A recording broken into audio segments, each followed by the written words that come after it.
शिखा की सबसे प्रिय सखी दीपा उसे बार बार अपनी बहन रिया की शादी के लिए इंदौर चलने का आग्रह कर रही थी। शिखा जानती थी अगर विवाह समारोह भोपाल में होता तो उसकी माँ कभी इनकार नहीं करती, लेकिन दूसरे शहर जाने की आज्ञा वे नहीं देंगी। वह दीपा को समझाने की निरंतर कोशिश कर रही थी, पर दीपा मान नहीं रही थी।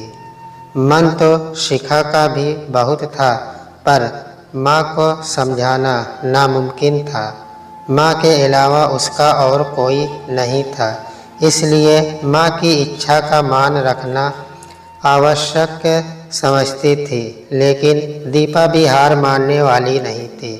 अपने माता पिता को लेकर शिखा के घर आ धमकी। गुप्ता जी और उनकी पत्नी पुष्पा ने निमंत्रण पत्र देते हुए शालिनी से भी अपनी बेटी के साथ चलने का आग्रह किया, लेकिन शालिनी कॉलेज में प्रोफेसर थी, उसको छुट्टियां नहीं मिल सकती थी। जवान लड़की को दूसरे शहर भेजने का उसका मन बिल्कुल नहीं था। लेकिन पुष्पा ने आग्रह करते हुए शालिनी से कहा, शालिनी जी, मैं समझ सकती हूँ माँ को बेटी की कितनी चिंता रहती है। मेरी भी 2 बेटियाँ हैं, मैं भी उनकी सुरक्षा को लेकर चिंतित रहती हूँ। इसलिए आश्वासन देती हूँ कि शिखा की सुरक्षा की जिम्मेदारी मेरी है, मैं स्वयं उसका ध्यान रखूँगी। शालिनी को बार बार मना करते हुए शर्मिंदगी तो महसूस हो रही थी, लेकिन उसका मन नहीं मान रहा था। वह बोली, नहीं बहन जी, आप गलत समझ रही हैं। मैं शिखा के बिना एक दिन नहीं रह सकती। 4-5 दिन का तो प्रश्न ही नहीं उठता, वह भी मेरे बिना नहीं रह पाएगी। पुष्पा शिखा को अपनी दोनों पुत्रियों की तरह ही प्यार करती थी। उसने एक बार और कोशिश की। वह बोली, आजकल लड़कियां पढ़ने विदेश और दूसरे शहर जाती हैं, आप भी शिखा को थोड़ी आज़ादी दो, नहीं तो कल पराए घर जाकर कैसे रहेगी आपके बिना, और आप भी कैसे रहोगी उसके बिना। शालिनी बोली, मैं सब जानती हूँ, लेकिन मन नहीं मानता शिखा को अपने से दूर भेजने का। पुष्पा ने एक आखिरी प्रयास किया, आप निश्चिंत रहें, वहाँ हम मेरी बहन के घर में ठहरेंगे, वहीं विवाह समारोह का सारा प्रबंध है। उनका घर इतना बड़ा है कि सब रिश्तेदार वहीं रुकेंगे, घर जैसा माहौल रहेगा। शिखा का दीपा के साथ ठहरने का इंतजाम रहेगा, आप बिल्कुल निश्चिंत रहें। शालिनी ही निरुत्तर हो गई। बेटी की आंखों में आशा और गुप्ता दंपति के अनुनय विनय ने उनको हामी भरने पर मजबूर कर दिया।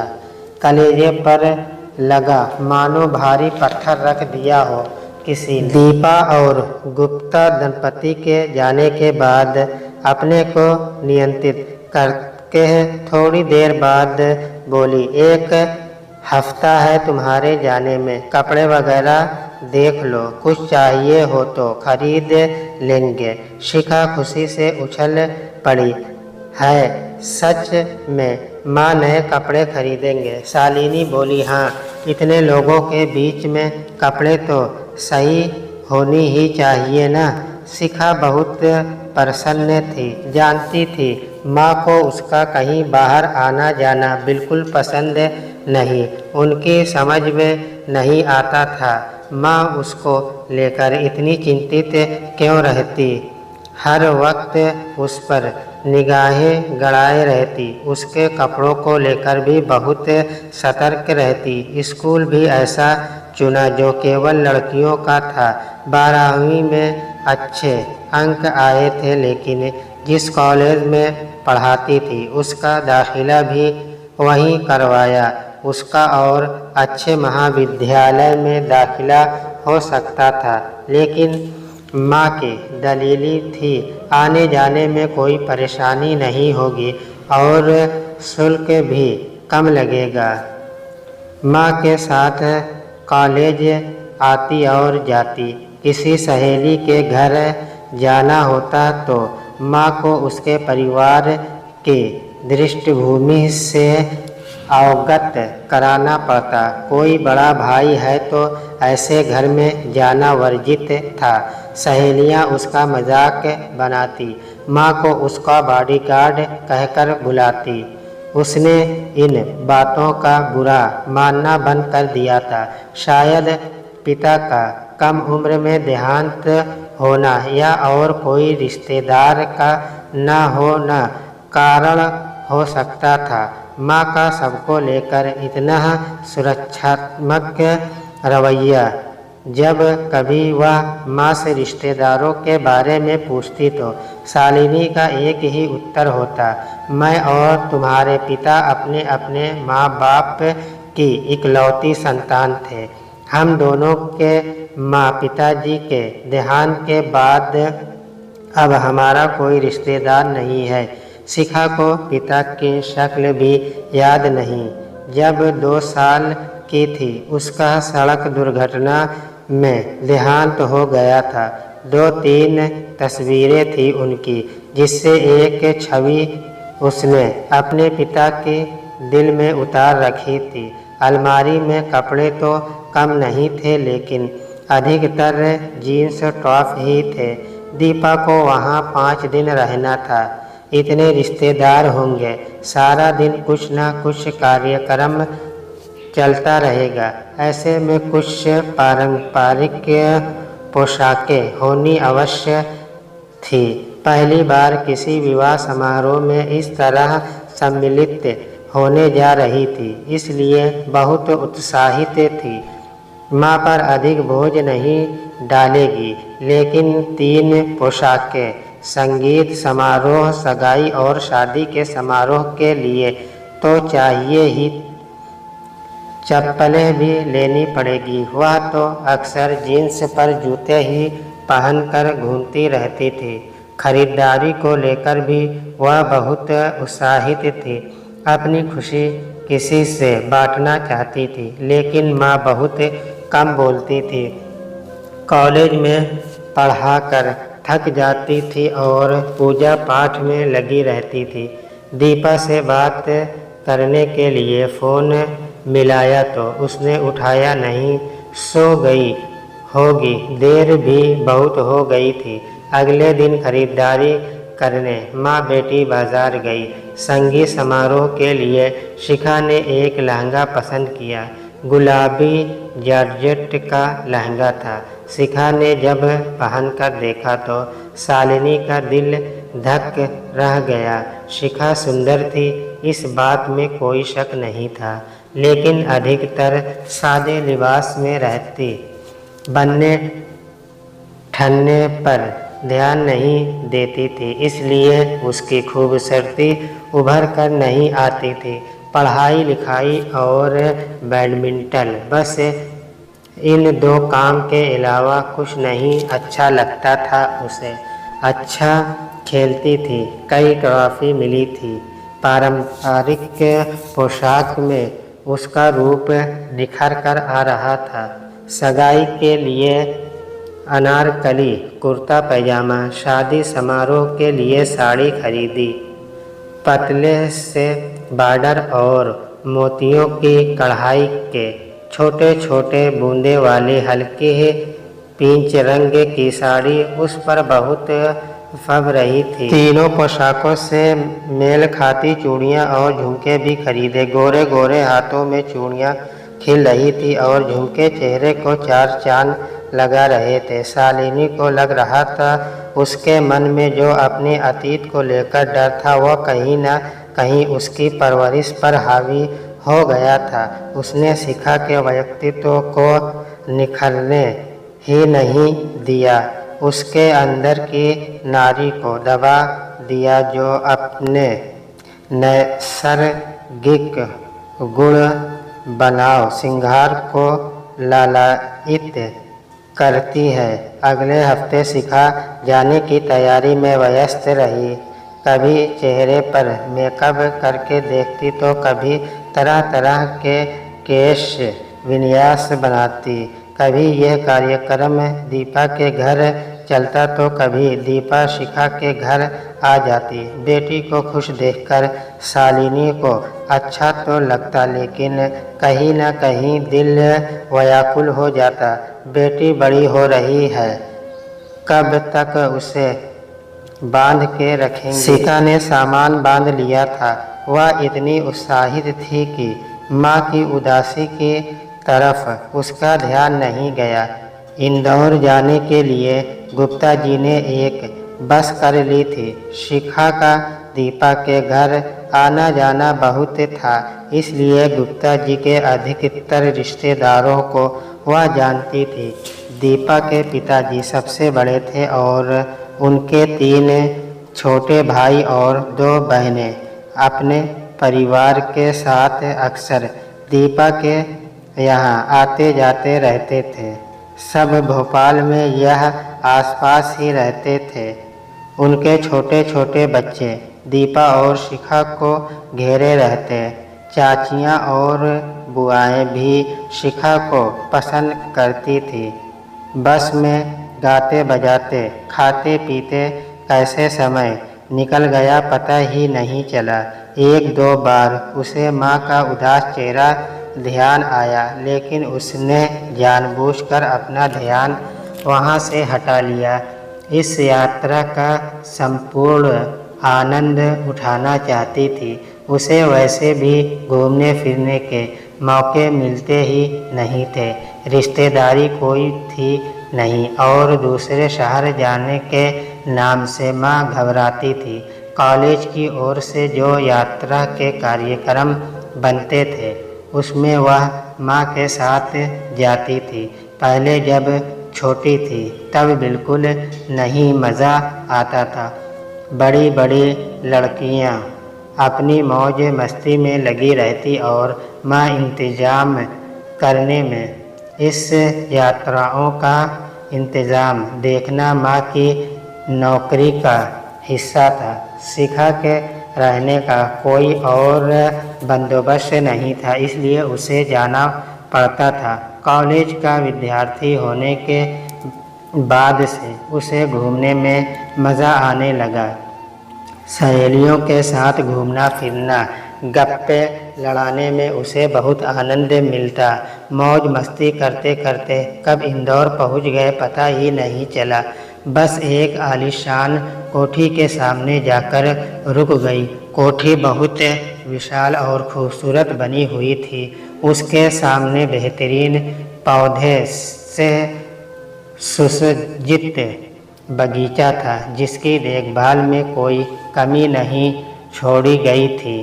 किसी कोने में कोई अनचाहा फूल या पत्ता नहीं था। केवल शिखा ही अवाक नहीं थी। उस कोठी को देखकर दीपा के रिश्तेदार भी एक बार को दंग रह गए। शोर मचाते बच्चे और बड़े सब चुप हो गए। दीपा की मौसी सुमन सबका स्वागत करने के लिए बाहर आई। सुमन पुष्पा से 8-10 साल बड़ी थी और ठहरी हुई सौम्य औरत थी। पहली दृष्टि में शिखा के मन में उसके लिए आदर भाव उत्पन्न हो गया। सुमन सबसे आगे बढ़ बढ़ कर बोल रही थी। सबको प्रेम पूर्वक आनंद ले गई। चाय नाश्ते का इंतजाम कर रखा था। नौकर चाकर घूम घूम कर सबको पानी और नाश्ते के लिए पूछ रहे थे। यात्रियों का सामान सुरक्षित कमरे में पहुंचा दिया गया था। अंदर घर में फूलों की भव्य सजावट देख लग रहा था शादी की तैयारी चल रही है। भूख तो किसी को अधिक नहीं थी। रास्ते भर खाते आए थे, लेकिन गरम गरम चाय पीने की इच्छा अवश्य थी। बड़े चाय पीने बैठ गए और बच्चे ठंडा पी रहे थे। बैठक हाल जैसा बड़ा था, जिसमें एक से एक कीमती साजो सामान था। बच्चों को उछल कूद की जगह मिल गई थी, लेकिन उनकी मम्मी उनके पीछे चिल्लाते हुए उन्हें पकड़ने के लिए भाग रही थी। कहीं कुछ टूट न जाए। सुमन हंसते हुए बोली, बच्चों को खेलने दो, रोको मत। इतने दिनों बाद इस घर में बच्चों की किलकारियाँ सुनकर बहुत अच्छा लग रहा है। सामान के टूटने की चिंता मत करो, आराम से रहो। घर है कोई अजायबर घर नहीं। धीरे धीरे सब अपने कमरे में चले गए आराम करने। दीपा, शिखा और रिया तीनों को एक बड़ा कमरा मिला था ठहरने के लिए। अपना सामान यथास्थान रखकर तीनों आराम से बैठ गई। शिखा को दीपा की मौसी के बारे में जानने की उत्सुकता हो रही थी। कमरे में किसी नौजवान का बहुत बड़ा पोस्टर नुमा फोटो लगा था और कसरत का सामान रखा हुआ था। यह किसका कमरा है? शिखा की समझ में नहीं आ रहा था। रिया का फ़ोन आ गया। वह शर्माते हुए बाहर बालकनी में चली गई। दीपा हंसते हुए बोली, अभी इतनी बेचैनी? दोनों फ़ोन पर चिपके रहते हैं और कुछ दिनों बाद देखना कैसे एक दूसरे से बचते फिरेंगे। शिखा दीपा से बोली, मैं तेरे पापा के तरफ के अधिकतर रिश्तेदारों को जानती हूँ, लेकिन तेरी मम्मी के रिश्तेदारों को नहीं जानती। दीपा लेटते हुए बोली, मेरी मम्मी 2 बहनें ही हैं। नाना नानी की मृत्यु हो गई है। मासी जी बड़ी होने के कारण हमारे घर कम आती हैं। हम जब तक छुट्टियों में यहाँ आ जाते हैं। शिखा उत्सुकता से बोली, मौसा जी नहीं दिखाई दे रहे। दीपा ने ठंडी सांस भरकर कहा, उनकी लंबी बीमारी के बाद 4 साल पहले मृत्यु हो गई थी। मौसी के 2 बेटे हैं। बड़े विकास भैया अमेरिका में अपनी पत्नी के साथ रहते हैं। MBA करके वहीं सेटल हो गए हैं। उनके यहाँ बेबी होने वाला है, इसलिए मौसी 4 महीने बाद अमेरिका जा रही है 1 साल के लिए। दूसरा बेटा रोहन यहाँ रहता है। रोहन भाई पारिवारिक व्यापार संभाल रहा है। मौसा जी की बीमारी से व्यापार ठप हो गया था। जमा पूंजी भी खर्च हो गई थी। रोहन भाई ने व्यापार संभाल लिया और कहाँ से कहाँ पहुँचा दिया। इतना आलीशान मकान बनवा लिया। आज उनके पास सब कुछ है और सबसे बड़ी बात है, सब कुछ अपने दम पर किया है। शिखा बहुत ध्यान से सब कुछ सुन रही थी। रोहन की एक छवि उसके मन में उतरती ही जा रही थी। शिखा ने उत्सुकता वश पूछा, तो रोहन और उनकी पत्नी कहाँ हैं?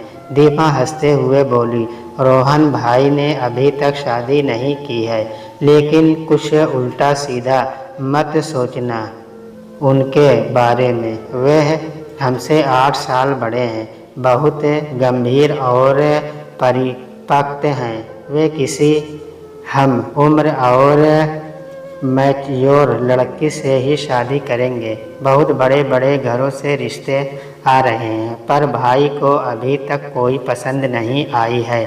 एक खन्ना परिवार है, उनके यहाँ रिश्ते की बात चल रही है। बहुत पैसे वाले हैं, कारखाने हैं, दुकानें हैं। पारुल नाम है उसका। भाई के साथ बचपन से एक ही स्कूल में पढ़ी है। शिखा रोहन के बारे में और जानना चाहती थी। उसने पूछा, तो क्या दोनों एक दूसरे को चाहते हैं? दीपा बोली, यह मुझे नहीं मालूम।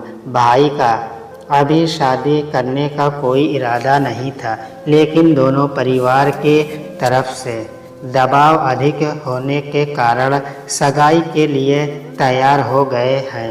अभी व्यापार के काम से चाइना गए हुए हैं, शादी में भी सम्मिलित नहीं हो रहे। उनका कार्यक्रम बहुत पहले से निश्चित था। 2 दिन का अंतर पड़ रहा है। शादी होने के 2 दिन बाद आएंगे, फिर 1-2 हफ्ते में उसकी रोका की रस्म हो जाएगी। हो सकता है मासी जाने से पहले ही उनकी शादी करवा दे। हनीमून के लिए दोनों अमेरिका चले जाएं। बड़े भाई से भी मिलेंगे, घूमना भी हो जाएगा।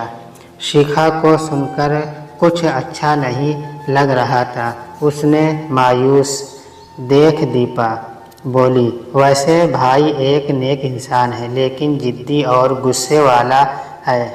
उनके बारे में अधिक मत सोच, वहाँ खुद के अलावा और कुछ नहीं मिलेगा। शिखा को लगा चेतावनी मिलने में कुछ देर हो गई थी। जिस कमरे में शिखा और दीपा ठहरे थे वह रोहन का ही था। अलमारियों में ताला नहीं लगा था, सामान करीने से लगा हुआ था। दीपा को नींद नहीं आ रही थी। वह आंखें बंद करके लेटी हुई थी, लेकिन शिखा नजरें घुमा घुमा कर कमरे की प्रत्येक वस्तु को ध्यान से देख रही थी। वस्तुओं को वह रोहन से जोड़कर देख रही थी, उसके व्यक्तित्व को एक आकार देने की कोशिश कर रही थी। दीपा की बातों से उसे यह तो समझ आ गया था, रोहन मेहनती और पक्के इरादों वाला नौजवान है। अपने बलबूते पर यह मुकाम हासिल करना एक बहुत बड़ी उपलब्धि है। रोहन के पलंग के सिरहाने वाली दीवार पर लगे पोस्टर नुमा तस्वीर में वह कमर तक नजर आ रहा था। तस्वीर में वह एक स्मार्ट और हष्टपुष्ट युवक लग रहा। माथे पर बिखरे हुए बाल और बनियान से वह बेफिक्र खिलाड़ी जैसा लग रहा था। चेहरे पर शरारत भरी मुस्कान थी। शायद यह 6-7 साल पुरानी तस्वीरें होगी। अब वह गंभीर और कार्य में व्यस्त रहने वाला उद्योगपति है। कैसा दिखता होगा। अब अधिक काम करते करते बाल उड़ गए हैं, कुर्सी पर बैठे बैठे मोटा हो गया। और अपनी ही कल्पना पर शिखा को हंसी आ गई। वह कहीं पागल तो नहीं हो गई। नहीं हुई तो अगले 4 दिन में इस कमरे में रहते हुए हो जाएगी। रोहन की उपस्थिति कमरे में हर कोने में महसूस हो रही थी। उसे कमरे में एक बेचैनी का एहसास हो रहा था। अगर रोहन की फोटो की तरफ पीठ करके बैठी है तो लगता है वह उसे पीछे से दूर कर देख रहा है, और अगर वह उसकी तरफ मुंह करके बैठी है तो लगता है रोहन एक पल में बोलने लगेगा। उसे स्वयं पर आश्चर्य तो हो ही रहा था, गुस्सा भी आ रहा था। जिसको आज तक देखा नहीं उसको देखकर मन में इतनी हलचल कैसे हो सकती है। दीपा का चचेरा भाई चुन्नू भागता हुआ कमरे में आया और बोला, तैयार हो जाओ, ताई जी बुला रही हैं, कह रही हैं खाना खा लो और उसके बाद कुछ गाना बजाना करेंगे। आधे घंटे में सब हाल में खाना खाने के लिए एकत्र हो गए। शिखा ने इतना शोर शराबा कभी नहीं देखा था। हर कोई बोलने में लगा हुआ था, सुन कोई नहीं रहा था किसी की। दीपा की चचेरी बहुत तेज आवाज में बोलती थी। मारी भरकम शरीर की, हंसमुख स्वभाव की, सब एक साथ बोले जा रही थी। लग रहा था किसी साप्ताहिक हाट में आ गए हो। बच्चे अलग चीख चिल्ला रहे थे। शिखा को बड़ा अच्छा लग रहा था। उसके घर में सन्नाटा रहता था। ऐसे माहौल के लिए तरसती रहती थी। एक दो बार उसे माँ का ध्यान आया, बेचारी अकेली बैठी होगी, लेकिन कोई न कोई आवाज़ लगा देता उसे और वह मस्त हो जाती। सुमन ने ढोलक पर गीत बजाने के लिए दो औरतों को बुला लिया था। बाहर बरामदे में इंतज़ाम किया था। ठंडी ठंडी हवा, आसमान में चांद की रोशनी और गीत संगीत की महफिल समा बन गया। पुष्पा ने जोर से कहा, ऐ लड़कियों, यहाँ क्या सजावट का सामान बनकर आई हो? सारी ठुट की तरह धरती से चिपकी पड़ी हो। उठो, नाचो, गाओ, उछल कूद मचाओ। उसका कहना था मानो बांध टूट गया हो। चाचा चाची, बुआ फूफा, बच्चे सब ने नाचने के काम पर जो धमाल मचाया, मज़ा आ गया। समय का किसी को होश नहीं था। जब गीत गाने वाली औरतों ने हिसाब करने को कहा, तब सबको होश आया। कितनी रात हो गई है। लुढ़कते लुढ़कते सब अपने अपने कमरे में जाकर सो गए। सुबह देर तक सोते रहे। पुष्पा ने कमरे में आकर तीनों लड़कियों को जगाते हुए कहा, दीपा और शिखा, तुम दोनों रिया को लेकर पार्लर जाना। तुम दोनों भी वहीं तैयार हो जाना और रिया के साथ हर पल रहना। उसके बाद सब चाय नाश्ता करके सगाई के कार्यक्रम के लिए तैयार होने में व्यस्त हो गए। शिखा, दीपा और रिया अपने कपड़े और अन्य सामान संभाल कर चली गई। रिया का लहंगा बहुत सुंदर था। शिखा और दीपा ने भी हल्का सा मेकअप कराया। शालिनी का जब फ़ोन आया तो शिखा मेकअप करवा रही थी, इसलिए अधिक बातें नहीं हो सकी, लेकिन शिखा की चहकती आवाज़ से उसने अंदाज़ा लगा लिया था उसकी बेटी ही कितनी खुश है। समारोह स्थल पर दुल्हन के साथ शिखा और दीपा भी चल रही थी। सबकी नज़रें दुल्हन के बाद शिखा पर ही पड़ रही थी। अनारकली सूट, हाथ भर चूड़ियाँ, हल्का सा मेकअप और कान में बड़े बड़े झुमके। शिखा का रूप दमक रहा था। फोटोग्राफर का कैमरा बार बार शिखा की तरफ अपने आप मुड़ जाता। समारोह में व्यवस्था बहुत अच्छी थी। खाने पीने की बहुत किस्म थी। दीपा की कोई न कोई चाची बार बार प्लेट में व्यंजन सजा कर ले आती थी। खाने के लिए बैरे तो नाश्ता लेकर घूम ही रहे थे। शिखा को चाचियों का मस्त मौला व्यवहार बहुत पसंद था। उसे लग नहीं रहा था वहाँ वह केवल दीपा की सहेली है, बल्कि सबसे ऐसे घुल मिल गई थी मानो उन्हीं में से एक है। अगले दिन प्राप्त से ही रस्में वगैरह शुरू हो गई। ईद और हल्दी का कार्यक्रम चल रहा था। दीपा और शिखा रात को होने वाले संगीत समारोह के लिए नाच तैयार कर रही थी। एक दीवा शिखा साथ रहने वाले थे और एक अलग अलग शाम को शिखा ने लहंगा पहना और झूम कर नाची। सब वाह वाह कर रहे थे। मेहंदी भी उसने मन से लगवाई।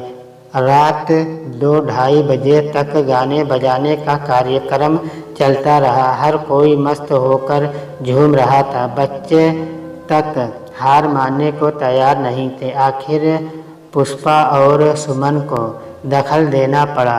पहले अनुनय विनय की, फिर डांस डपट कर सबको अपने अपने कमरे में जाने को विवश किया।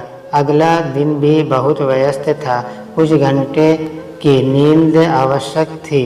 कमरे में आकर शिखा रोहन की तस्वीर से बात करने से अपने आप को रोक नहीं पाई। वह तस्वीर के सामने अलग अलग कोढ़ों में झूमकर इतराते हुए पूछ रही थी, अच्छा रोहन जी, अब बता दीजिए मैं कैसी लग रही हूँ। काश आपसे एक बार मुलाकात हो जाती तो दिल में आपकी एक पुख्ता तस्वीर लेकर जाती। सुबह जब शिखा उठी तो कुछ थकान सी महसूस हो रही थी। इतनी मस्ती और उछल कूद की उसे आदत नहीं थी। घर में बहुत गहमा गहमी और शोर शराबा था। सब इधर से उधर भागते दौड़ते नजर आ रहे थे। शिखा सोच रही थी, ये लोग कुछ कर भी रहे हैं या बिना काम के व्यस्त दिखने का नाटक कर रहे हैं। उत्साह में बस शोर मचा रहे हैं, चिल्ला चिल्ला कर एक दूसरे को निर्देश दे रहे हैं। शाम होते होते सब थक से गए, लेकिन खास समारोह के लिए तैयार होना अति आवश्यक था। हर कोई एक दूसरे से बेहतर दिखना चाहता था। सबने अपने लिबास और उनसे मिलते जुलते गहने व चप्पल का बहुत मेहनत से चुनाव किया था। औरतें पार्लर जाकर बाल फुला कर केश विन्यास बनवाने जा रही थी। दीपा की चाचियाँ तो इतनी लदी फंदी लग रही थी कि शिखा सोच रही थी कि इन्हें उठने बैठने और चलने फिरने में कितनी परेशानी होगी, लेकिन समारोह के लिए नहीं श्रृंगार करेंगी तो कब करेंगी। इसलिए उसे लग रहा था वे सब बड़ी प्यारी लग रही हैं। रिया के साथ पार्लर में तैयार होकर दीपा और शिखा सीधे विवाह मंडप में पहुंच गई। विवाह मंडप सुषमा के बगीचे में ही लगवाया गया था। घर दुल्हन की तरह सजा था। 1 इंच दीवार ऐसी नहीं थी जहां रोशनी ना हो। पेड़ पौधे पर भी छोटे छोटे बल्ब ऐसे हैं टिमटिमा रहे थे मानो जुगनू की बारात हो। रिया अच्छी लग रही थी, लेकिन मायके छोड़ने का समय जैसे जैसे निकट आ रहा था उसके मन में उदासी बढ़ती जा रही थी। दीपा मजाक करते हुए बोली, इतना मेकअप करके अपना मुंह मत लटका, सारी मेहनत पर पानी फेर देगी। रात दिन फ़ोन पर जीजा जी से बात करती है, तब कहती है एक एक दिन भारी लग रहा है, कब आपके घर आऊँगी, और अब मुंह लटका कर दिखा रही है हमसे कितना प्यार है। रिया आश्चर्य से दीपा की तरफ मुड़कर बोली, तू मेरी बातें सुनती है? तुझे क्या पता मैं क्या बोलती हूँ? दीपा हंसते हुए, बेवकूफ़, सब प्रेमी ऐसे ही बातें करते हैं। रिया एकदम से झेप गई। विवाह स्थल पर बहुत रौनक थी। कुछ दुल्हा दुल्हन के साथ फ़ोटो खिंचवाने में लगे थे तो कुछ लोग खाने पीने में। दीपा और शिखा भी घूम घूम कर सबसे मिल रही थी। वर पक्ष के कुछ नौजवानों से चुगलबाजी और खींचाकशी भी चल रही थी। धीरे धीरे रात गहराती जा रही थी। शिखा को बहुत थकान महसूस होने लगी थी। जान पहचान वाले मेहमानों ने प्रस्थान करना शुरू कर दिया था। बस खास रिश्तेदार फेरों के लिए रुक गए थे। फेरों की तैयारी आरंभ हो गई थी। दुल्हा दुल्हन भोजन कर रहे थे। सब बैरे उन्हें परोसने में लगे थे। 2-3 घंटे और लगने वाले थे विदा होने तक। शिखा को हल्का सा ताप महसूस हो रहा था। सिर घूम रहा था, चक्कर से आ रहे थे। उसे लग रहा था कहीं गिर ना जाए। इतनी मस्ती जिंदगी में नहीं की थी जितनी इन 4 दिनों में कर ली थी। आदत न होने के कारण उसे बहुत थकान महसूस हो रही थी। उसने दीपा से कहा, मुझे लगता है जाकर सो जाना चाहिए। इतना थक गई हूँ कि हाथ पैरों में दर्द हो रहा है, बुखार सा भी लग रहा है।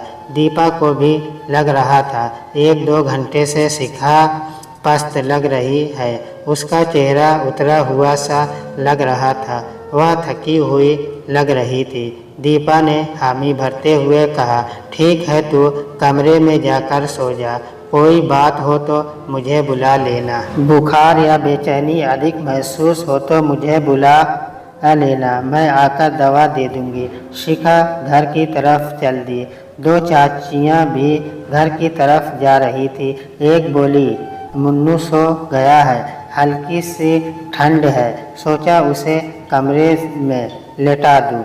यह सुषमा जी ने अच्छा किया, घर के बाहर ही मंडप लगवा दिया। दूसरी चाची लड़खड़ाती हुई चल रही थी और बड़बड़ा रही थी, हे भगवान, इतनी भारी साड़ी खरीद ली सबसे अलग दिखने के लिए, लेकिन जी का जंजाल बन गई है। इतनी भारी है कि संभाली नहीं जा रही है। लगता है इसके कारण गिर ही न जाऊं। इतने मोटे नग लगे हैं, सारा शरीर छिल गया है। सोचती हूँ फेरे के समय के लिए कोई हल्की साड़ी पहन लूँ। पहली चाची ही चिढ़ाते हुए बोली, नाइटी पहनकर आना, सबसे अलग दिखोगी। दूसरी चाची को सुझाव पसंद नहीं आया, वह मुंह बनाती चली गई। शिखा अपने कमरे में पहुंचकर कपड़े बदलकर लेट गई। दरवाज़ा अंदर से बंद नहीं किया। दीपा पता नहीं कब तक आती है। गहरी नींद लग गई और दीपा के खटखटाने पर भी नहीं खोला तो परेशान हो जाएगी। लेटे लेटे वह रोहन की तस्वीर से बातें करने लगी। ये आखिरी 3 दिन है, कल मैं चली जाऊंगी।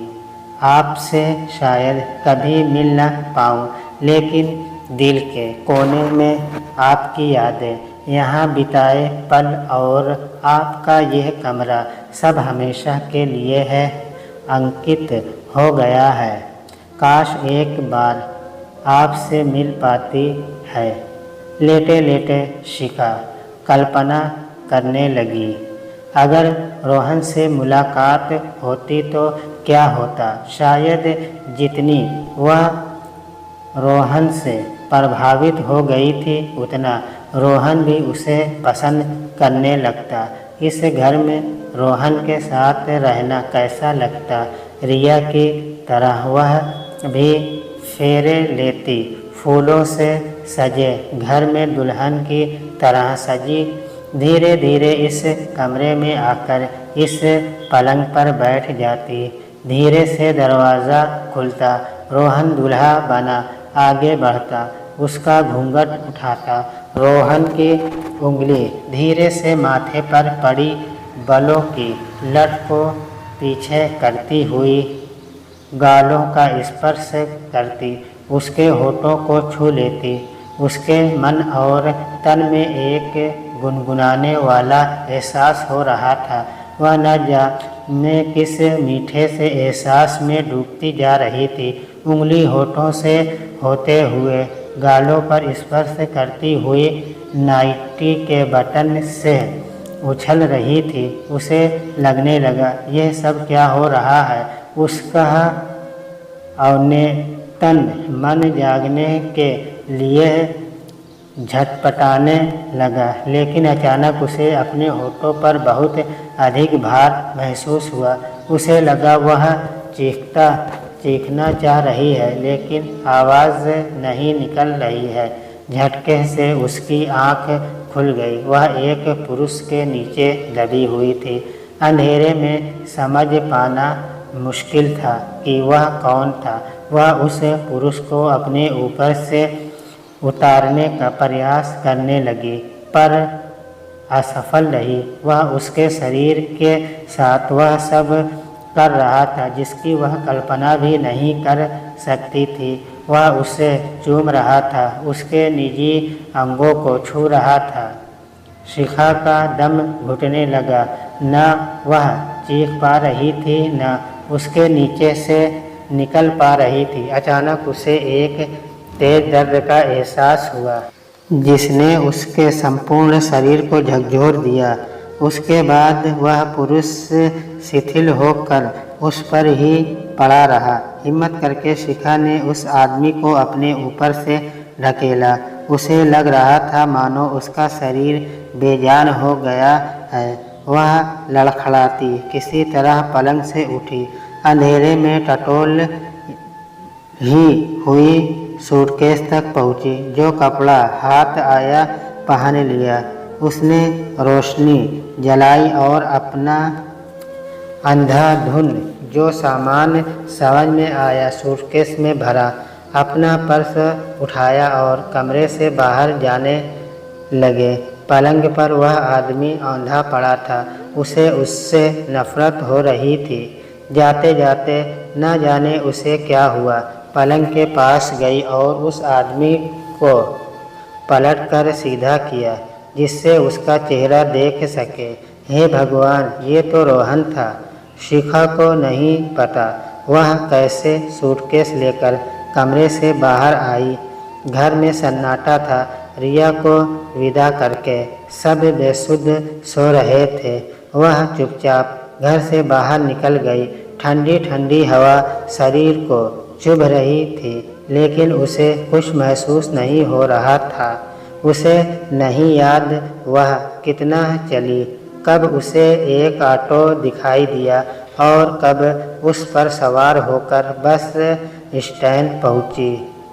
पाँव पटकने वाली थी।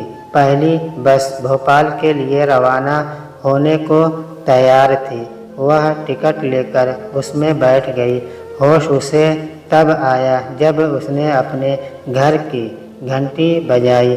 कॉलेज की छुट्टी थी, इसलिए शालिनी घर में ही थी।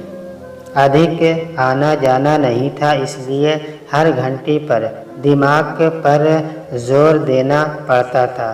कौन हो सकता है? शिखा तो शाम से पहले नहीं आ पाएगी। दरवाजे पर शिखा को देखकर आश्चर्यचकित रह गई, लेकिन मुख पर निगाह पड़ते ही घबरा गई। शिखा माँ को देखते बिलख पड़ी। 6-7 घंटे का सब्र जैसे टूट गया हो। माँ से लिपट कर फूट फूट कर रोई। शालिनी बेटी को संभालते हुए अंदर ले गई। उसकी कुछ समझ नहीं आ रहा था क्या हो गया है। सुबकते हुए जब शिखा ने सारा वृत्तांत सुनाया तो शालिनी शून्य सी हो गई। किसी तरह अपने को संभाल कर रसोई से गर्म दूध लाई। शिखा को पिलाया, बिस्तर पर ले जाकर सुला दिया। तन मन से थकी शिखा माँ की बाहों में आकर निश्चिंत सी हो गई। अपनी सारी चिंता माँ को ओढ़ा दी। धीरे धीरे स्वयं नींद के आगोश में समा गई, लेकिन शालिनी जैसे बौरा गई। दूसरे कमरे में जाकर दरवाज़ा बंद करके ज़मीन पर बिखर गई। चीख चीख कर ऐसे रोई मानो 20-21 साल से जो दर्द सीने में दबा था आज कलेजा फाड़ कर बाहर निकल कर ही दम लेगा। उसकी बेटी के साथ ऐसा कैसे हो सकता है? उसने उसके जन्म होते ही प्रतीक्षा ली थी। वह अपनी बेटी की हिफाजत जान से भी अधिक ध्यान से करेगी, लेकिन नियति के आगे इंसान कितना बेबस है। घंटे बैठी ऐसे ही रोती रही। उधर रिया को विदा करके सबने घर में प्रवेश किया। पुष्पा का बेटी को विदा करके बुरा हाल था। रो रो कर चेहरा सुजा लिया था। रिश्ता पक्का हुआ 6 महीने हो गए थे। जानती थी बेटी एक दिन ससुराल जाएगी, लेकिन विदा करके कलेजा मानो फटने को आ रहा था। पुत्री के पैदा होते ही हर माँ जानती है कि एक दिन अपने दिल के टुकड़े को अपने से अलग करना होगा। दीपा बार बार माँ को चुप कराने की कोशिश करती। कभी पानी पिलाती तो कभी मजाक करती, लेकिन कोई लाभ नहीं हो रहा था। कहीं ब्लड प्रेशर न बढ़ जाए, तबीयत न खराब हो जाए, सबको चिंता होने लगी थी। सुमन ने तब दीपा से कहा कि वह अपनी माँ के पास ही लेट जाए। वैसे भी सुबह होने में समय अधिक नहीं रह गया था। पुष्पा को कुछ चाहिए होगा तो दीपा उसका अच्छा ध्यान रख सकेगी। दीपा अपनी माँ के साथ दूसरे कमरे में सो गई। 9 बजे जब उसकी आँख खुली तो उसे शिखा का ध्यान आया। तुरंत गाउन डालकर रोहन के कमरे की ओर भागी। पता नहीं शिखा की तबीयत कैसी है। कमरे में पहुंचकर वह दंग रह गई। पलंग पर तो रोहन लेटा हुआ था। उसे अपनी आंखों पर विश्वास ही नहीं हुआ। शिखा कहाँ जा सकती है? रोहन तो बेसुध पड़ा था। वह यहाँ कैसे पहुँच गया कुछ समझ में नहीं आ रहा था। हो सकता है जब शिखा सोने के लिए कमरे में आई होगी तो रोहन को देख किसी और कमरे में जाकर सो गई होगी। ऐसा सोचकर दीपा कोठी के प्रत्येक कमरे में झांक आई, लेकिन उसे शिखा कहीं नजर नहीं आई। अब उससे घबराहट महसूस होने लगी थी। वह दोबारा रोहन के कमरे में गई। झकझोर कर रोहन को उठाया। वह बहुत ही अवस्थित था। उसके कपड़े भी अस्त व्यस्त थे, लेकिन दीपा की घबराहट बढ़ती जा रही थी। वह रोहन को जल्द से जल्द उठाना चाह रही थी। किसी तरह रोहन उठा तो दीपा पर ही झलाकर बोला, तेरी परेशानी क्या है? इतनी जल्दी उठाने को क्या हुआ है? रिया तो विदा हो गई है ना? मुझे सोने दे। दीपा चीखती हुई बोली, भाई शिखा को देखा क्या आपने? रोहन गुस्से से बोला, मुझे नींद से उठाकर तू अपनी सड़ी सी सहेली के बारे में पूछ रही है? मुझे क्या पता वो कहाँ है? देख, शायद मेरी पैंट की जेब में होगी। दीपा उतावलेपन से बोली, भाई मैं बहुत गंभीर हूँ। कल वह फेरे से पहले यहाँ सोने के लिए आई थी, लेकिन मैंने पूरा घर छान डाला, उसका कहीं अता पता नहीं है। भाई ध्यान करो, रात को क्या हुआ था जब आप यहाँ आए थे? वह यहाँ थी कि नहीं? आप 2 दिन पहले कैसे आ गए? रोहन नींदों में था, फिर भी बोला, मेरा काम समाप्त हो गया था। कोशिश की तो 2 दिन पहले की टिकट मिल गई। तुम लोगों को इसलिए नहीं बताया कि आश्चर्यचकित कर दूंगा। हवाई अड्डे पर एक परिचित मिल गया जो अपनी गाड़ी से इंदौर आ रहा था। मैं भी उसके साथ गाड़ी में चल दिया। रास्ते में उसने 1-2 पैग पिला दी। यहाँ आया तो थकान से बुरा हाल था, सिर भी दुख रहा था। सोचा 1 घंटे सोकर फिर मंडप में पहुँच जाऊँगा, लेकिन नींद ऐसी लगी कि अब तूने आकर उठाया है। अब तंग मत कर, सोने दे। मैंने तेरी किसी सहेली वहेली को नहीं देखा। दीपा कमरे से बाहर आ गई। चिंता के कारण उसका मन व्याकुल हो रहा था। शिखा कहाँ गई होगी, उसकी कुछ समझ में नहीं आ रहा था। उसे लगा माँ पिताजी को बता देना चाहिए। तभी याद आया, शिखा के कपड़े तो कमरे में होंगे। दोबारा कमरे में गई तो देखा शिखा का अधिकतर सामान नदारद था। पता नहीं क्या हुआ होगा। कहीं रोहन को कमरे में देखकर सामान सूटकेस में डाल भोपाल तो नहीं चली गई? इतनी रात को कैसे जा सकती है? उसकी समझ में नहीं आ रहा था वह क्या करे। अगर फ़ोन करके शालिनी आंटी से पूछेगी और शिखा वहाँ नहीं हुई तो उनका चिंता के कारण बुरा हाल हो जाएगा। इस बीच रोहन बाथरूम चला गया मुंह हाथ धोने के लिए। इतने में सुषमा और पुष्पा कमरे में आए। पुष्पा, आप संयंत्र लग रही हैं। आते ही पूछने लगी, शिखा कहाँ है? हम उसे कुछ तोहफा देना चाहते हैं।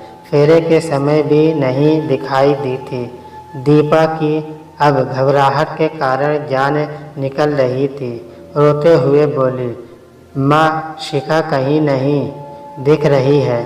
तभी बाहर से चाची की आवाज़ आई, भाभी, मेहमान जाने के लिए तैयार खड़े हैं। जिसको जो लेना देना करना है कर दो। पुष्पा दीपा की बात बिना सुने ही बाहर भागी, लेकिन सुषमा दीपा की हालत देख समझ गई मामला गंभीर है।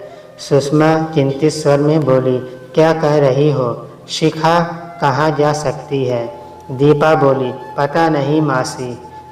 शिखा बहुत थक गई थी। फेरे से पहले कमरे में आ गई थी। रोहन भी तब तक उन दोनों के निकट आ गया था। उसे कुछ एहसास हुआ। मामला क्या है और कितना गंभीर है उसे एहसास हुआ। रात को जो अनुभूति उसे हुई थी वह सपना नहीं हकीकत थी। वह समझ रहा था नशे में उसने यह सब कल्पना कर ली थी, लेकिन हकीकत में पलंग पर कोई लड़की लेटी हुई थी और उसने उसके साथ वह सब किया जो उचित नहीं था। वह पलंग पर धम से बैठ गया। चादर की हालत देखकर समझना मुश्किल नहीं था यहाँ रात को क्या हुआ होगा। चादर पर पड़े धब्बे ने उसके शक को पुख्ता कर दिया। रोहन के साथ सुषमा की नज़र भी चादर पर गई और वह भी समझ कि रात को क्या हुआ होगा। वह सोचने लगी, हे भगवान, ऐसा कैसे हो सकता है? उसके बेटे से अनजाने में इतना बड़ा पाप कैसे हो सकता है? एक मासूम लड़की के साथ क्या कर दिया उसने? दीपा भी कुछ समझ गई थी क्या हुआ होगा। वह बोली, पता नहीं शिखा इस समय कहाँ होगी। इतनी दूर घर कैसे जा सकती है? कहीं उसने कुछ कर तो नहीं लिया होगा। सुषमा की आंखों के आगे शिखा का भोला सा चेहरा घूम गया। वह बोली, नहीं, ऐसा कुछ नहीं हुआ होगा। वह सही सलामत होगी। लेकिन उसकी आवाज़ में संयस झलक रहा था। सुषमा चिंतित स्वर में बोली, शिखा के घर फ़ोन लगाओ, उसके मोबाइल पर कोशिश करो, पता तो लगाना चाहिए वह इस समय कहाँ और कैसी है। दीपा परेशान से बोली, शिखा के घर कोई फ़ोन नहीं उठा रहा और उसका मोबाइल बंद है। सुषमा दुखी स्वर में बोली, यह तो ठीक नहीं है। ऐसा करो, तुम रोहन के साथ शिखा के घर जाओ। हमें सबसे पहले यह निश्चित करना चाहिए शिखा सुरक्षित अपने घर पहुंच गई है कि नहीं। मैं यहाँ रहती हूँ, मुझे कुछ ज्ञात हुआ तो मैं तुम्हें फ़ोन पर बता दूँगी। सुषमा रोहन से बोली, अनजाने में सही, गलती तुम्हारी है। वहाँ नरमी से बात करना, अपनी गलती की माफ़ी मांग लेना, जो कहे चुपचाप सुन लेना। आगे क्या करना है बाद में सोचेंगे। रोहन की माँ के आगे बोलने की हिम्मत नहीं थी। सिर हिलाकर चुपचाप दीपा के साथ बाहर चला गया। रास्ते में रोहन एक शब्द नहीं बोला। उसके मन में क्या चल रहा था कहना मुश्किल है। शिखा को उसने न कभी देखा था, न उसके बारे में कुछ जानता था।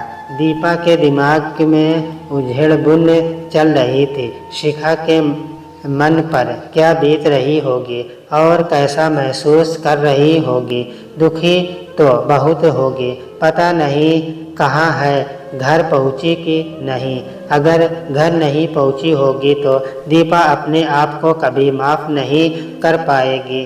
कांपते हाथों से दीपा ने फ़ोन मिलाया। बहुत देर तक घंटी बजती रही लेकिन किसी ने नहीं उठाया। दीपा को बहुत डर लग रहा था। न जाने शिखा कैसी होगी, किस हाल में होगी। अगर घर पहुंच गई तो शालिनी आंटी को क्या बताया होगा और उनकी प्रतिक्रिया क्या होगी। सोच सोचकर उसका सिर फटने को हो रहा था। सुबह से एक प्याला चाय तक नहीं पी थी। यही हाल रोहन का था। हे भगवान, सब ठीक ठाक हो। अपनी तरफ से उसने सभी देवी देवताओं से मन्नतें मांग ली थी। शिखा उसकी सबसे अच्छी सहेली थी। क्या वह उसे कभी माफ़ कर पाएगी? कितने विश्वास के साथ उसके साथ आई थी, कितनी खुश थी और उसके मौसेरे भाई के कारण उसकी क्या हालत हो गई। दीपा को बहुत अफसोस हो रहा था। उसे रात को शिखा को अकेले घर में नहीं जाने देना चाहिए था। शिखा को किसी भी तरह रोक कर रखती, यह स्वयं उसके साथ कमरे तक जाती, उसे सुलाकर कमरा ठीक से बंद करवा कर आती। उसे क्या पता था ऐसा कुछ हो जाएगा।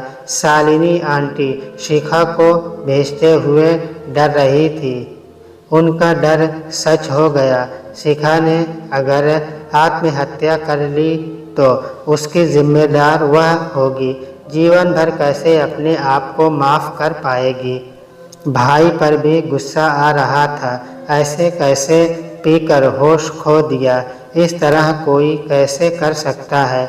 उसकी कुछ समझ में नहीं आ रहा था, क्या करे और क्या ना करे। एक बार और फ़ोन लगाने की कोशिश की लेकिन व्यस्त। रोहन के स्वर से उसकी तंद्रा भ्रष्ट हुई। वह शिखा के घर का रास्ता पूछ रहा था। दरवाजे की घंटी बजाते हुए दीपा की उंगली काँप रही थी। कई बार घंटी बजाने के बाद शालिनी ने दरवाज़ा खोला। शालिनी का मुख सूजा हुआ था, आंखें लाल हो रही थी, बाल किसी तरह हाथों से बैठाए हुए लग रहे थे। साड़ी सिकुड़ी हुई थी। कॉलेज में शालिनी अपनी सूती साड़ियों के लिए जानी जाती थी। कलफ लगी इस्त्री की हुई साड़ी ऐसी होती कि लड़कियां सलवटें ढूंढने की शर्त लगा लेती, चाहे उसे सुबह कॉलेज आते हुए देखते या कॉलेज खत्म होते पर जाते हुए। उसकी साड़ी का कड़कड़ापन उसके स्वभाव से मिलता हुआ था। प्रभावशाली व्यक्तित्व की स्वामिनी शालिनी एक कातर औरत की तरह उसके सामने खड़ी थी। शालिनी की ऐसी हालत देख दीपा का कलेजा मुंह को आ गया। एक बात तो निश्चित थी, शिखा घर पहुंच गई थी और शालिनी को सब ज्ञात हो गया था। दीपा धीरे से बोली, आंटी शिखा कहाँ है? वह ठीक तो है, एक बार उससे मिलने दीजिए। कह नहीं सकते। शालिनी ने कुछ सुना कि नहीं। वह शून्य में ऐसे देख रही थी मानो वह दोनों वहाँ थे ही नहीं। रोहन ने भी हिम्मत करके कहा, आंटी मैं अपनी गलती स्वीकार करता हूँ। मैं अपने होश में नहीं था, गलती मेरी है। आप जो सज़ा देना उचित समझे दे सकती हैं। बस एक बार शिखा से मिलकर क्षमा मांगना चाहता हूँ। अचानक शालिनी ने रोहन की ओर क्रोध से देखा। उसकी आंखें अंगारे बरसा रही थी। वह चीखकर बोली, मेरी बेटी का नाम अपनी जुबान पर मत लाना। उसके आसपास भी दिखाई दिए तो मुझसे बुरा कोई नहीं होगा। तुम्हें जान से भी मारना पड़ा तो मैं पीछे नहीं हटूंगी। यहाँ से तुरंत चले जाओ, इससे पहले कि मैं कुछ कर बैठूं। शिखा किसी से नहीं मिलना चाहती है। दरवाज़ा इतनी ज़ोर से बंद करने की आवाज़ हुई कि खिड़कियों के कांच तक हिल गए। शिखा के घर के दरवाजे के आगे 3-4 सीढ़ियाँ थीं। दीपा उन्हीं पर बैठकर सुबकने लगी। रोहन सप्ताह में था। कुछ पल खड़ा रहा है, फिर तेज कदमों से चलता हुआ निकट के रखे गमले को ठोकर मारता हुआ गाड़ी में जाकर बैठ गया। दीपा भी चुपचाप गाड़ी में जाकर बैठ गई। लौटते हुए लग रहा था मानो यात्रा खत्म ही नहीं हो रही हो, जैसे गाड़ी आगे बढ़ ही नहीं रही थी। घर पहुँचे तो थक कर बुरा हाल था। ना सुबह से कुछ खाया था, ना पिया था। जिस काम से गए थे उसका कुछ परिणाम नहीं निकला। आगे जाने में 8-10 घंटे लग गए। थकान दोनों के चेहरे पर झलक रही थी। उनका उतरा हुआ चेहरा देखकर सुषमा समझ गई दोनों निराश होकर लौटे हैं। मेहमान सब प्रस्थान कर गए थे, बस गुप्ता परिवार ही रह गया था। रीमा का पग फेरा होना था।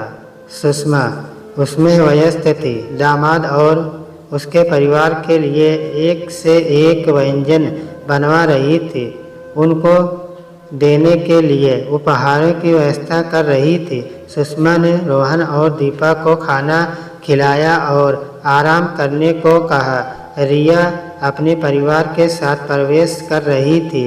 सुषमा बेटी को देखकर अत्यंत प्रसन्न थी, बस उसे निहारे जा रही थी।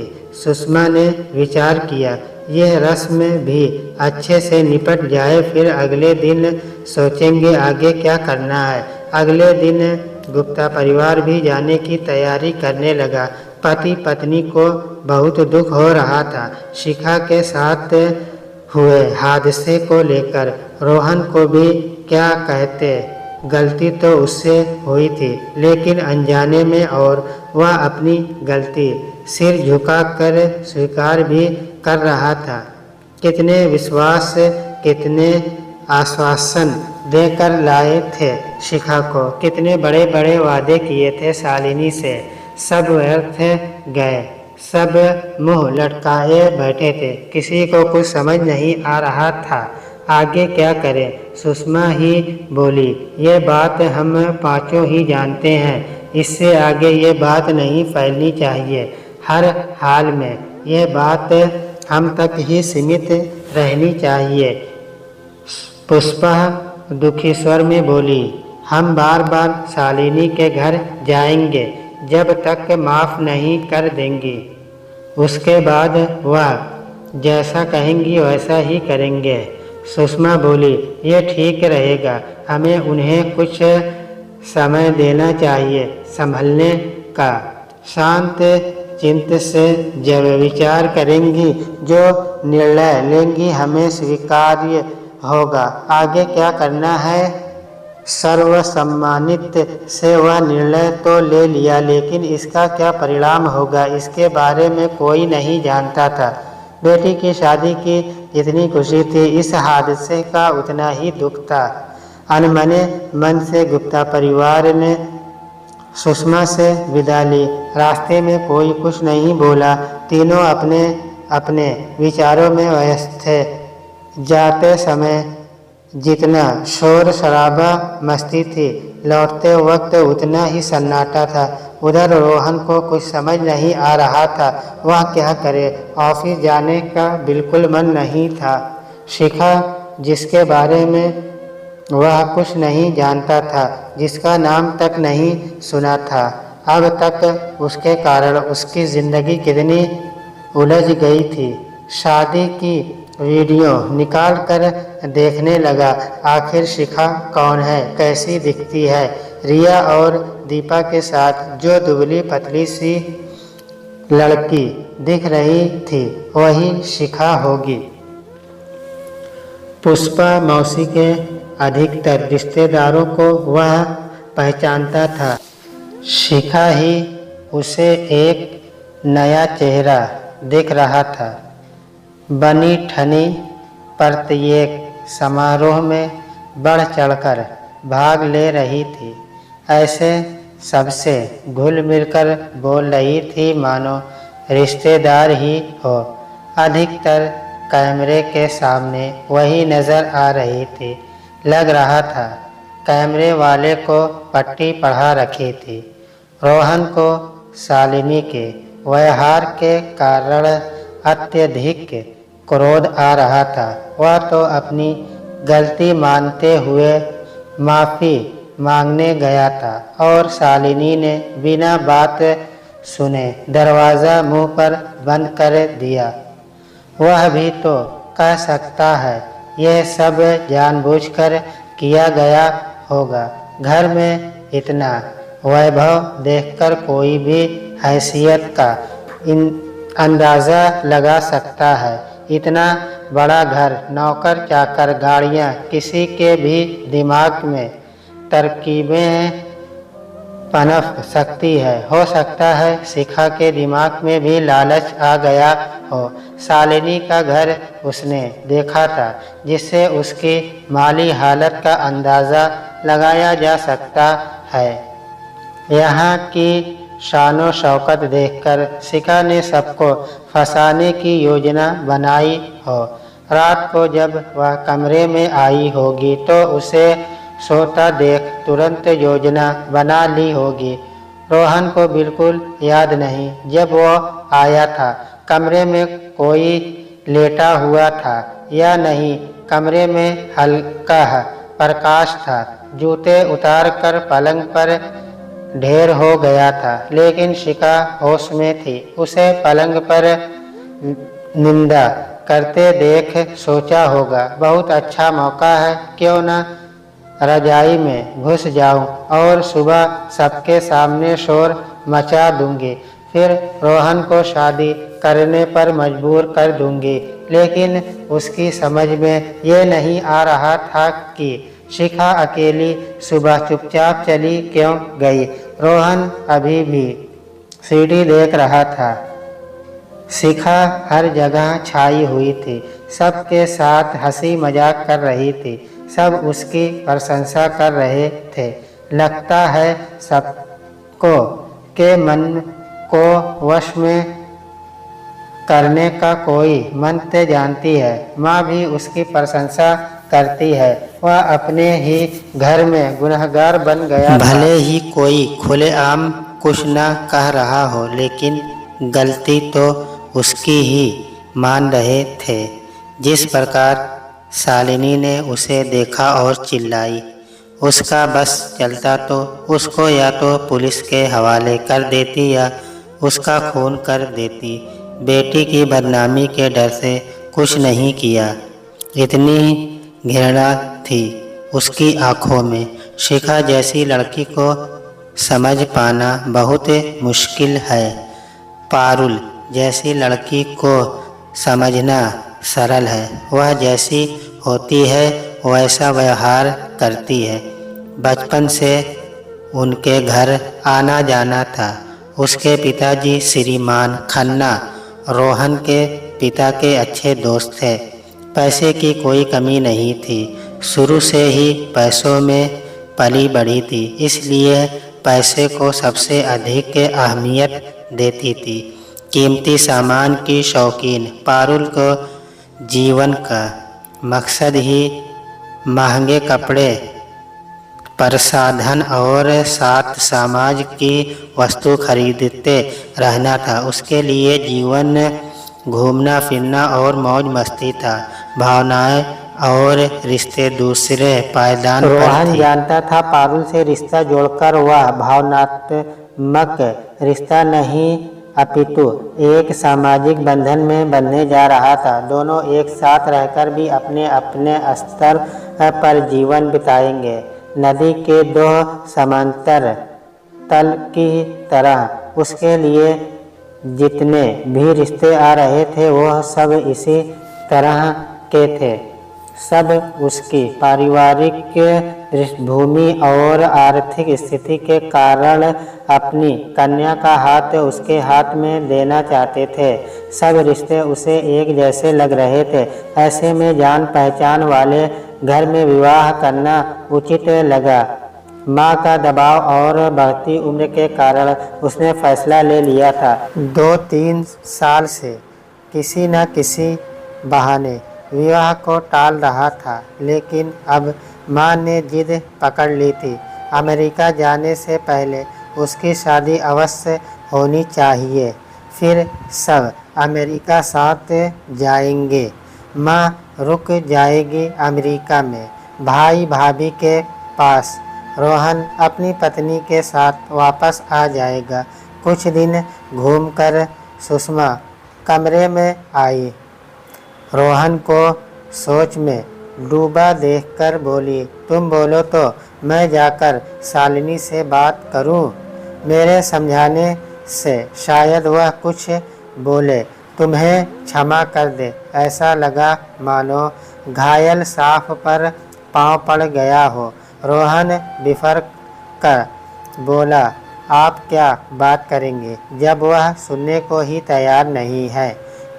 अकेले मेरी गलती नहीं थी। वह लड़की चाहती तो शोर मचाकर सबको बुला सकती थी, जोर लगाकर धक्का देकर भाग सकती थी। मैं होश में नहीं था, जानबूझकर जबरदस्ती नहीं कर रहा था।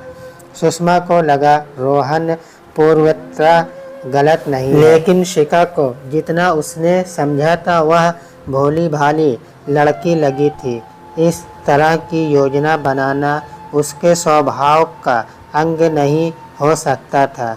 इस उम्र में आकर लोग कहते हैं अनुभव अधिक होने कारण इंसान की समझ अधिक परिपक्व हो जाती है, लेकिन सुषमा को लगता इतना कुछ देखने और सुनने के बाद इंसान और अधिक असमंजस में पड़ जाता है। क्या सही है और क्या गलत है। सुषमा ने फिर कोशिश की और बोली, मुझे लगता है एक बार जाकर उनके हाल चाल जान लेना चाहिए, क्षमा भी मांग लेनी चाहिए। फिर से रोहन गुस्से से बोला, माफ़ी मांगने का कोई लाभ नहीं है। दोनों बात सुनने को तैयार नहीं है। आप खन्ना अंकल से बात कर लो। 3-4 दिन में रोका की रस्म करके 3 महीने में शादी का मुहूर्त निकलवा देंगे। आपके जाने से पहले यह काम भी हो जाएगा। सुषमा कहना तो बहुत कुछ चाह रही थी, लेकिन रोहन का गुस्सा देखकर खामोश रही। 1-2 दिन बाद पुष्पा का फ़ोन आया। पुष्पा कह रही थी, दीदी मैं शालिनी के घर गई थी। बहुत मुश्किल से बात करने को तैयार हुई। बहुत दुखी और टूटी हुई सी लग रही थी।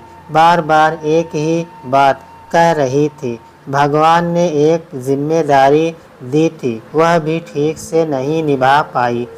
शिखा भी बहुत मायूस हो गई है। मेरे बार बार क्षमा मांगने पर बोली, इसमें आपका क्या कसूर है। नियति के आगे सब बेबस हैं। भाग्य में यही लिखा था। आप तो नाहक बन गई।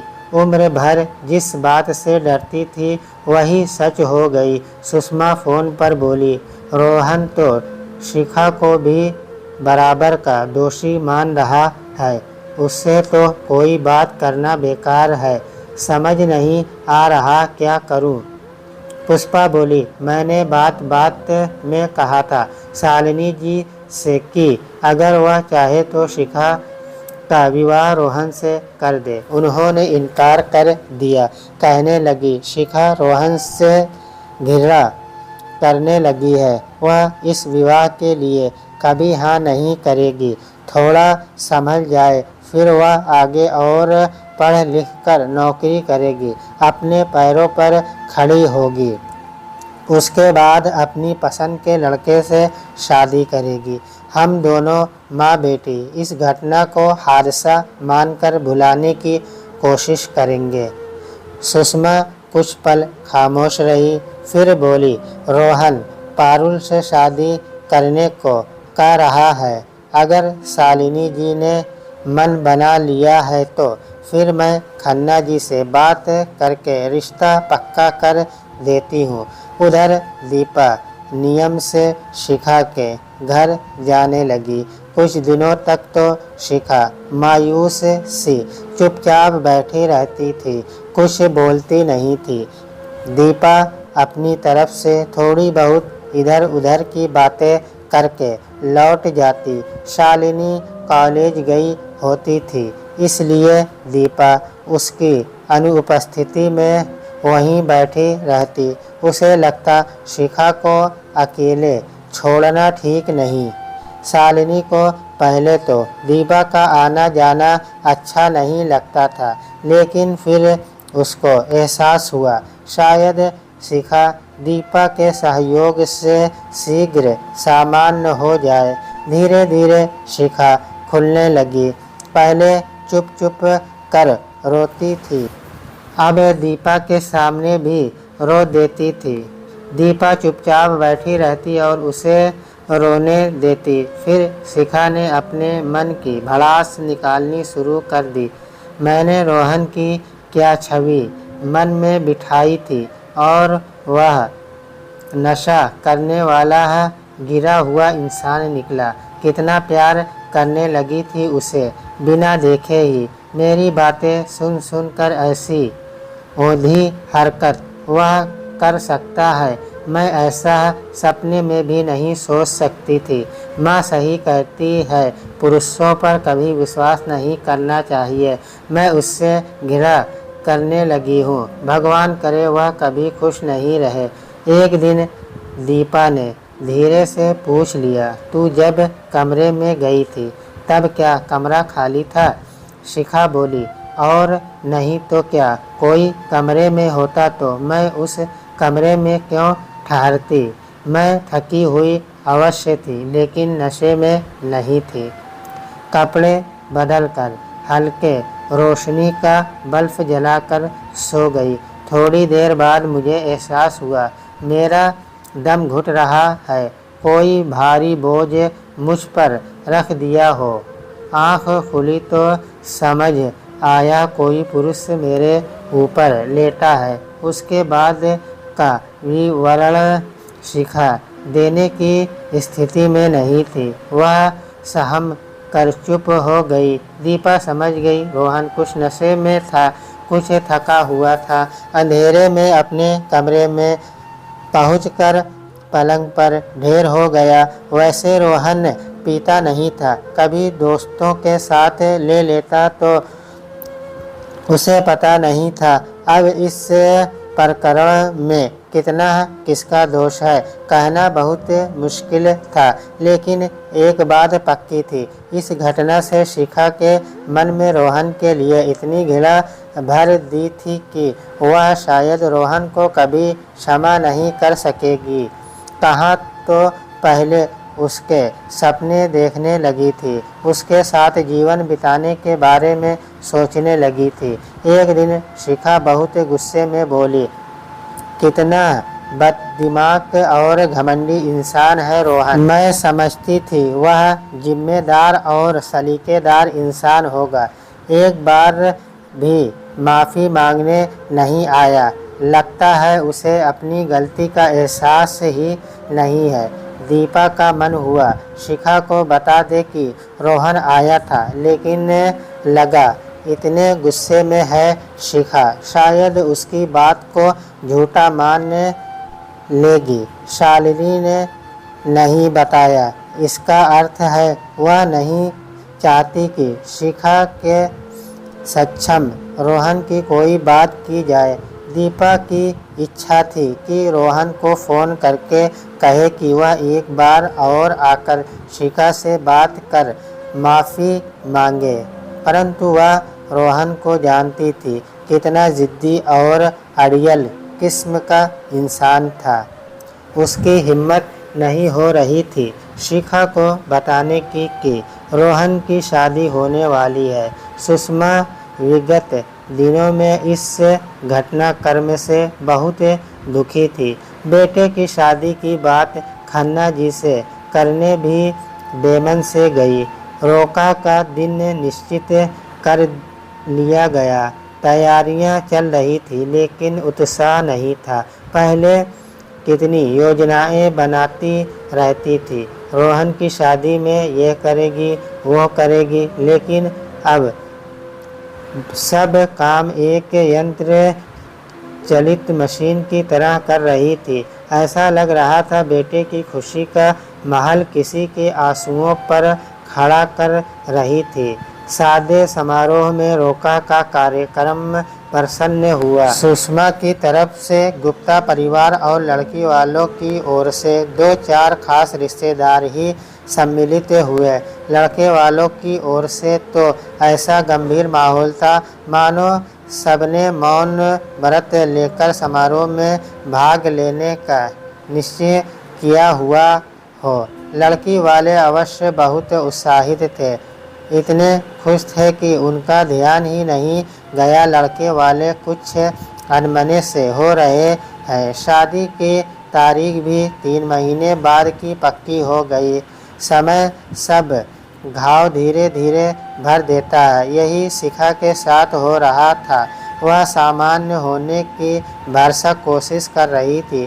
दीपा और शिखा ने जीवन में आगे क्या करना है इस बात पर विचार करना प्रारंभ कर दिया था। शिखा का पहले से ही मन था 5-6 महीने कहीं नौकरी करके फिर आगे MBA की तैयारी करे। दीपा का आगे पढ़ने का मन नहीं था, वह अनुभव के लिए कुछ महीने नौकरी करना चाहती थी। वैसे भी उसके घर वाले उसकी शादी करवाने की सोच रहे थे। गुप्ता जी ने स्पष्ट कह दिया था, एक बार शादी हो जाए फिर ससुराल वालों की इच्छा पर निर्भर करेगा, वे दीपा से नौकरी करवाते हैं या घर पर बिठाते हैं। दीपा ने 1-2 बार दबी आवाज़ में विरोध भी किया, लेकिन फिर खामोश हो गई। पिता को अच्छी तरह जानती थी, वह पुराने विचारों वाले इंसान थे और अपने सिद्धांतों के पक्के थे। वैसे भी दीपा मस्त मौला किस्म की लड़की थी, पढ़ने में सामान्य, इसलिए अपने भविष्य को लेकर ऊंचे सपने नहीं देखती थी।